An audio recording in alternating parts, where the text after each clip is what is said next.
Hello, everybody. Welcome to All Villa, No Filler, a podcast all about which club? This club, Aston Villa, the world's greatest football team. And if you agree that Aston Villa are the world's greatest football team, what you should do is click that subscribe button down there. Like, subscribe, comment. If you subscribe, you love the mighty Villa. If you subscribe, you want Villa to win the Premier League. That is where we're operating on. Anyway. Aston Villa world, there's always news going on, isn't there? And Professor Unai Emery has won a much-deserved Manager of the Month award in the Premier League for December. Wowie. Well, where to start? December to me was probably one of the most satisfying months I've ever seen as an Aston Villa fan, ever. It started off going to the most brutally informed team in the Premier League, or one of the most brutally informed teams in the Premier League, in Bournemouth away. And it was a game in which it was hard work. It felt like Bournemouth, we were barely ever going to break through in that game. We got an early goal through Leon Bailey, but then after that, we kind of felt like, are we going to score ever again? And then Ollie Watkins scored an absolutely fantastic header, fought until the end. It represented Aston Villa's new mental strength that we have developed under Unai Emery. 3 days later, we play Manchester City at home, a team we have not beaten in 4 million years, a team that we always lose to, even when they were rubbish. And we outclassed them to such a level that I have never seen a Pep Guardiola side so completely and utterly dominated and left to look around the pitch looking a bit lost. It was an absolutely incredible performance, maybe the best I've ever seen from an Aston Villa team. The only comparative thing I can think of, 3-1 beating Man United in the Coca-Cola Cup final. The 3-0 against Newcastle last season was really special. The 3-1 against United last season was special. The 7-2 against Liverpool. And then, of course, in the 70s, the 5-1 against Liverpool. A game in which my uncle scored twice in, of course. So, of course, I'm going to love that one. That's, Villa fans of that era will always talk about that game as very, very special because Liverpool at the time were the equivalent of a Manchester City. So that game was just so unique and special that it will live long, long, long in the memory. 3 days later, you play Arsenal at home, and bearing in mind the amount of energy you exerted at Bournemouth away, Manchester City in midweek, and then you've got to play Arsenal, who at the time were in red hot form, a team that press you really, really hard.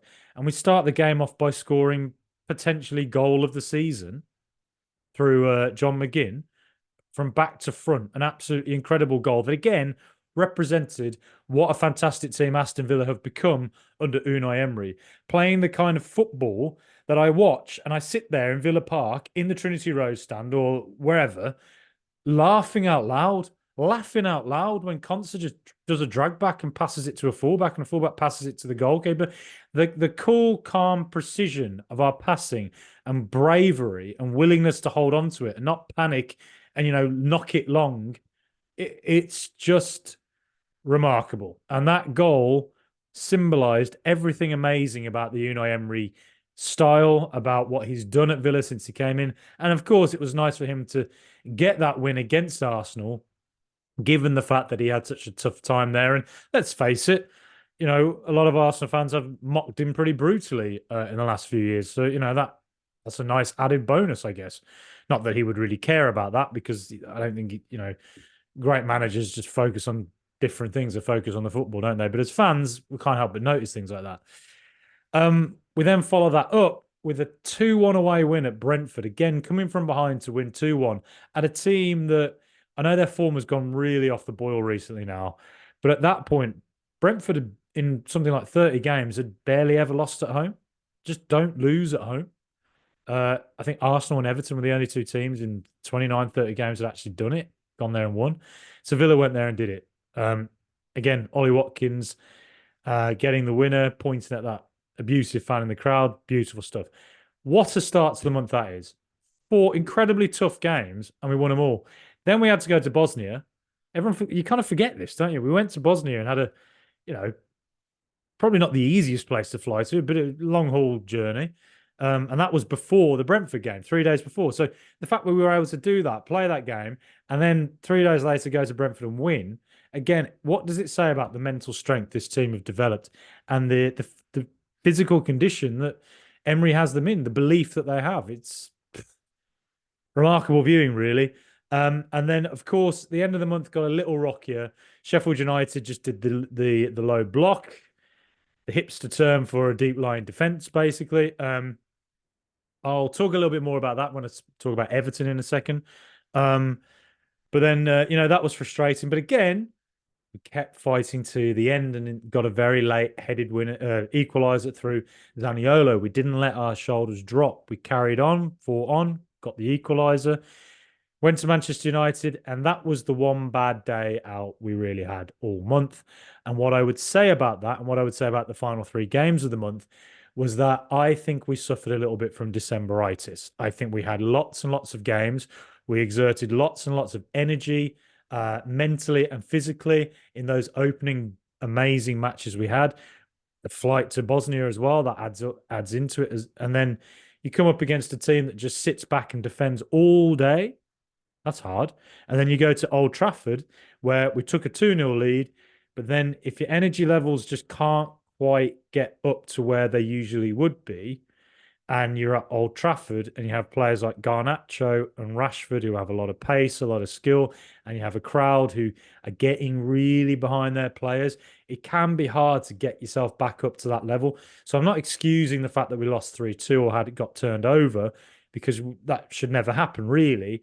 But what I would say is that I think there are mitigating circumstances where you can probably excuse it, given the fact we'd exerted lots of energy, lots of physicality, and we were missing some key players, particularly Boubacar Kamara, who foolishly got himself sent off against Brentford. And then, what a way to finish the year. 3-2 against Burnley. Got away with it a bit, but a late penalty from Douglas Luiz is what won it for us, and a great way to sign off the year. But like I say, I think, again, the Burnley game, don't write off Burnley to have a late surge this season. I think if they can make a canny signing, maybe a goal scorer, they might just start picking up some points. That relegation fight might get very, very tight. Keep an eye on Brentford. They're losing a lot of games. Key players injured. They are in real danger of getting sucked down there. And Everton, of course, as well. But like I say, I'll talk about them in a second. So overall, it was an absolutely fantastic month. I'm really delighted now that we've had some time, or the players have had time to kind of rest up a bit more. We've not had thick and fast games coming. So we obviously had the Middlesbrough away game, fought until the end against a deep line defence, took a shot from distance, took a deflection and went in. That's what happens. If a team sits back all day long, sometimes if you just shoot from distance, you'll get your luck. You will, if you are the attacking team, you are probably more likely to get lucky, I would say. But there's probably some statisticians watching this right now going, this man is a moron and doesn't know what he's talking about. There's probably a lot of people saying that right now. Sorry about that. But anyway, Emery had his press conference today as well. Friday is the day. And what he said about winning manager of the month, I think, was reflective of what it says about him as a person, in that he said it is for everybody, for the players, for the coaches, for the supporters. It is not for me. It is for our work. Being a great manager is not just about identifying within players what can make them better. It's also communication. Communication is a massive, massive part of it. Now, let's compare it to, the dark days of Stevie G, the dark ages, basically, when Steven Gerrard looked at Tyrone Mings and told him to look him in the eye and, show him whatever, the whole look me in the eye thing, he's saying that comment by following up having just quite aggressively stripped him of the captaincy for no real reason, and then dropped him for the Bournemouth game. That was the first game of last season. A game in which we were absolutely pathetic. And what that did was create a quite negative aura. The communication factor was terrible. Simple as that. And a lot of the time with Gerrard, and this might just have been kind of a youthful naivety for him as a new manager, relatively, was that he kind of it felt a bit at times that it sounded like he was blaming the players, even if that wasn't what he intended. I remember managers in the past used to do this a lot. Harry Redknapp used to do it a lot. He definitely used to do it a lot. I remember laughing about it with friends, saying, Tottenham have drawn or lost today. Who's he going to blame for today? Darren Bent missing a chance when he said, my wife Sandra could have scored that. This sort of stuff doesn't. It's not going to win round players, is it? Not to say Harry Redknapp didn't have a great managerial career. He did. You know, I can think back even to John Gregory when Derby went down. I remember him in an interview saying something like that. I will have my own players next year. Again, almost implying that it's the player's fault that things aren't going well. Take accountability for the fact you are the manager. All right, sometimes you might have some dickhead players, but the fact of the matter is that's what you've got.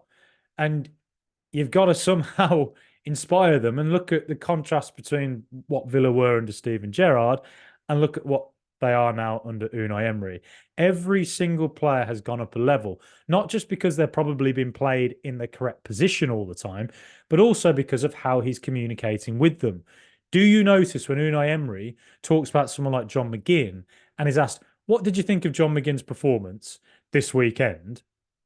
He'll, let's say John McGinn had a 10 out of 10 performance as he did against, say, Fulham at home recently.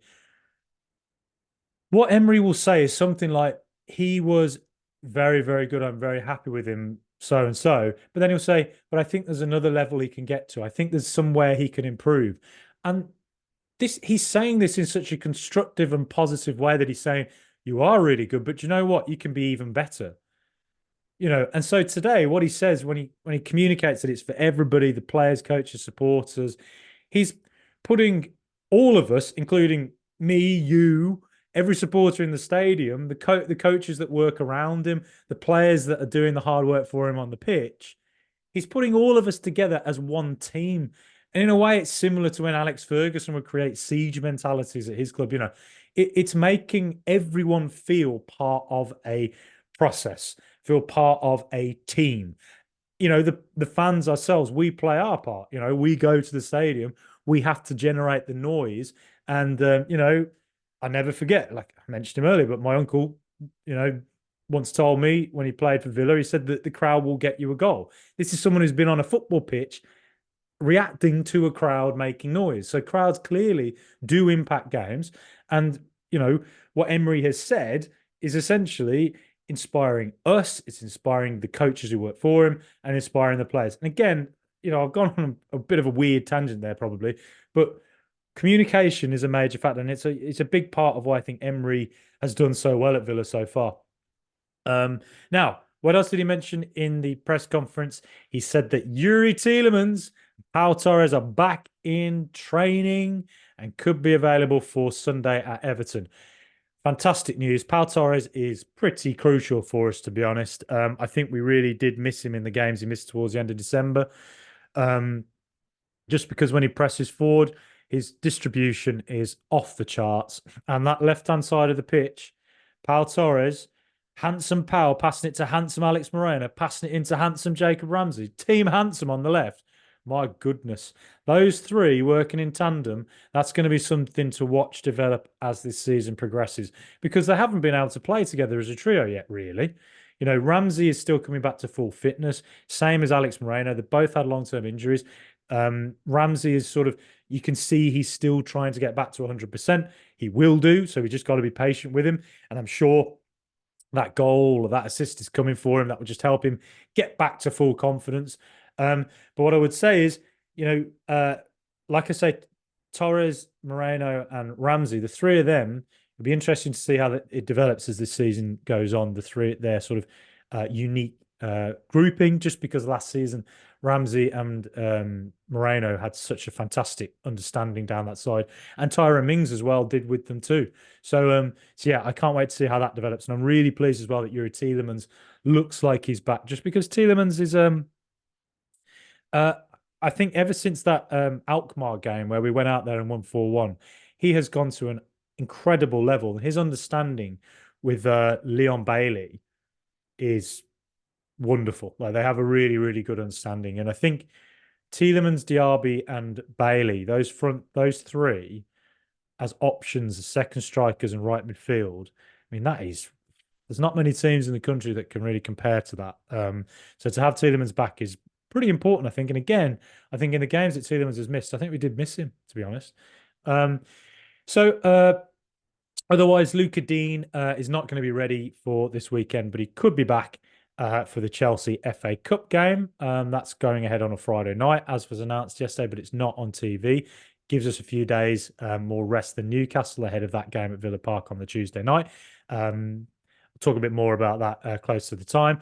Also, it was announced today that Callum Chambers and Bertie Traore are free to go from Villa. I've got some great memories of both of them.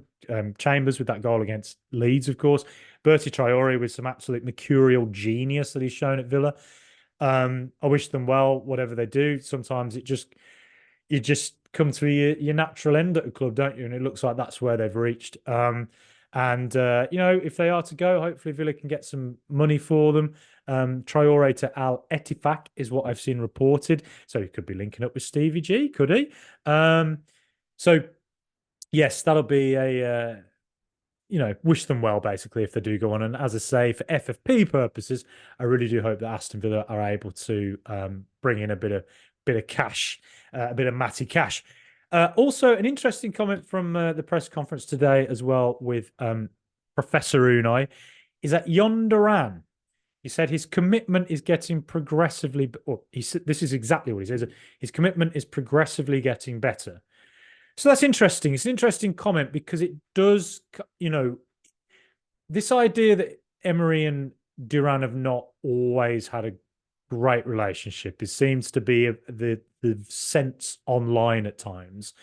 And John Percy in the Telegraph did report that there was a not necessarily kind of seeing eye to eye at all times.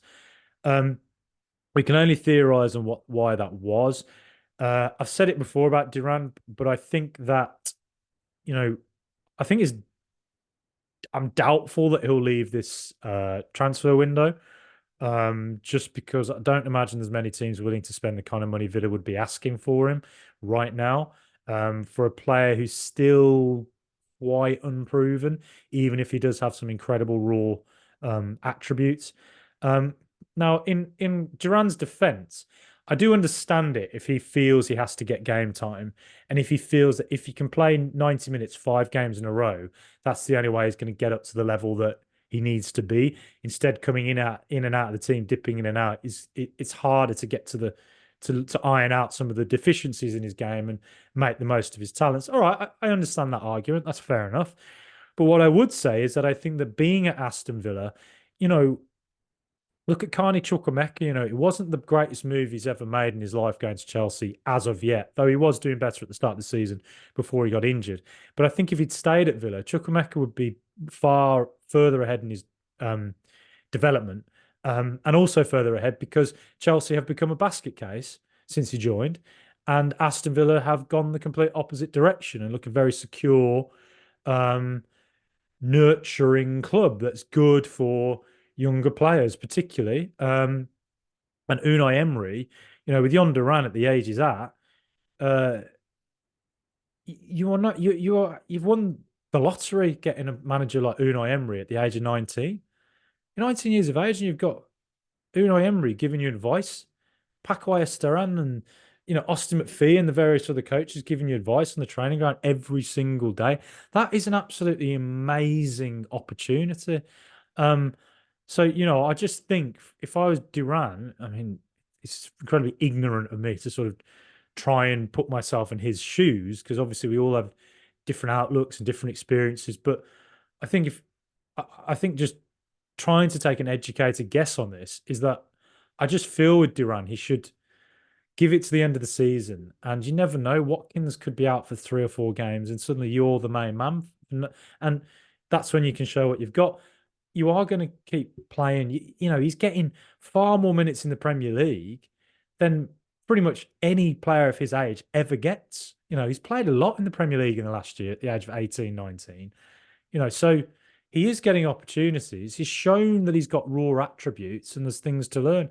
And I'm sure that it will click. And if he just stays at Villa even another year, he'll be so much further ahead in his development. And, if he goes somewhere like AC Milan, again, whilst again it could work out brilliantly for him, by the same token, it might not. And it might just end up being another case of you don't play as much as you think as you want and maybe look back at Villa and regret it. But, anyway, that's kind of where I sit on it. I think he's a very naturally gifted player. I understand why he wants to play more, but I just think playing with Unai Emery at his age and getting the opportunities he's getting at his age right now are actually quite good. And I think I'd stick it out to the end of the season if I was him. Anyway, Everton next. Please go check out the podcast on audio and YouTube that I did with Greg O'Keefe. He's a writer for The Athletic, a senior writer. He used to be their Everton writer. He's also a podcaster for the Altogether Now Everton fan-led podcast. Fantastic guy, really nice bloke, and very, very informed, obviously, about what's going on at Everton. Everton, when I went to the 4-0 defeat we gave them earlier this season, and they were absolutely abject in that game. And I thought they might actually get relegated just watching that. But they've since done very, very well. And they did beat us, in the Carabao Cup as well, though I kind of feel like we didn't turn up that night. It just felt like, I don't know, it just felt like I played, silly goals given away. But I think it'll be a different game this weekend from both of those, obviously, because Everton's fans will be in the house. It's at Goodison Park, so it's going to be, rip-roaring atmosphere. And they need the points because whilst they went on a good run recently, they've just had 3 losses and had an absolute battering at Wolves. They'll want to bounce back from that, I'm sure. They need to pick up points now because they are getting sucked back into that relegation fight. So then I'd say getting points now before Luton and Burnley get their act together and start picking up more points again as well. But also, Dominic Calvert-Lewin's had his red card rescinded that he picked up in the Crystal Palace game. So he will be playing for Everton. I'm sure he's a big addition for them, a target man for them. With Villa's high line, I wouldn't necessarily say I think that Calvert-Lewin getting in behind is something that worries me too much with his pace, but it's more his hold at play, laying it off, and then maybe a ball over the top to a deep running midfielder. I think that could be a problem for us. And then, of course, Calvert-Lewin's, if they get set pieces, corners, he's a threat from that as well. So, of course, it's a big plus for them to get him back. Though I do think they've lost a major player in Dwight McNeil. I think McNeil, he's injured. They don't know how long for yet, but McNeil's been really good for them this season. And I think it's a shame. It's a shame for them that he's out potentially for a while. It's going to impact their fight to stay up probably. So I think we've got quite lucky there that he's not playing because like I say, I think if Everton are to sit deep and try and do what Sheffield United and Nottingham Forest did and do that so-called low block, they will try and hit us on the counter. And I think a player like Dwight McNeil would have been very, very handy in that regard. Of course, as well, they're waiting for Abdoulou Doucouré. Doucouré and McNeil, according to Greg O'Keefe, have been their 2 players of the season. And Doucouré's been injured for a little bit as well. They don't know if he's back yet for this weekend. It might have been reported literally as I'm speaking, but I don't know as of now. But Doucouré, if he's away, again, we've looked out quite a bit that they're missing a major player in that regard. But if he's back, he's a big addition for them, and he adds real energy and physicality in the centre. As for Villa, interesting. Again, if Everton play that low block, that's a very Daichi game. It'll be interesting to see if Villa have done anything in the last week to sort of evolve with the way teams are starting to do this to us now a bit more. Middlesbrough, Sheffield United, Zielinski, Mostar, Nottingham Forest, just to name a few teams who've done it. And if Everton do it again, do we fall into a quite predictable pattern of play where we're not really finding a way through? So it'll be interesting to see if we do have any trick up our sleeve, any sort of new moves that we've worked on. I'm basically interested to see how we work against a low block again away from home. But I think there's absolutely no reason Villa can't go there with full confidence, believing we can win this. And I absolutely think we should. So I predicted 2-2 in the podcast yesterday, just because, don't really know how either team are going to be going into this, but I also could see Villa turning up and just doing the business. So yeah, let's believe, of course, in this title charge that we're in.